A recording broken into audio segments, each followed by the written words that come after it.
कोल्हापूर महानगरपालिकेची 5वी सर्वसाधारण सभा आज महापालिकेच्या राजर्षी छत्रपती शाहू सभागृहात पार पडली. शहरातील विविध मूलभूत प्रश्नांवर चर्चा होणार असल्यानं या सभेकडे नागरिकांचं लक्ष लागलं होतं.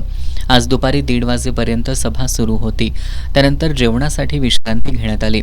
मात्र विश्रांतीनंतर सभा पुन्हा सुरू होताच सुमारे 40% नगरसेवक सभागृहात अनुपस्थित असल्याचं दिसून आलं. विशेष म्हणजे यामध्ये सत्ताधारी गटातील नगरसेवकांची संख्या लक्षणीय होती.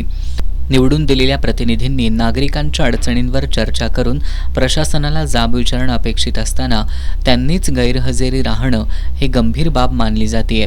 शहरातील अनेक भागांमध्ये पाण्याची टंचाई, खड्डेमय रस्ते, अपुरी स्वच्छता आणि भटक्या कुत्र्यांचा वाढता धोका या समस्या दिवसेंदिवस तीव्र होत आहेत. अशा परिस्थितीत सभागृहात अनुपस्थित राहणं हे केवळ निष्काळजीपणाचं नव्हे तर नागरिकांच्या प्रश्नांबाबतच्या उदासीनतेचं द्योतक असल्याची भावना नागरिकांमधून व्यक्त होतीये. सभेत अनेक महत्त्वाचे प्रस्ताव आणि निर्णय अपेक्षित होते.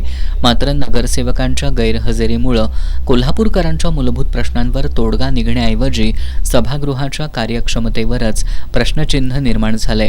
आता या प्रकारावर महापौर काय भूमिका घेणार याकडे सर्वांचं लक्ष लागलंय.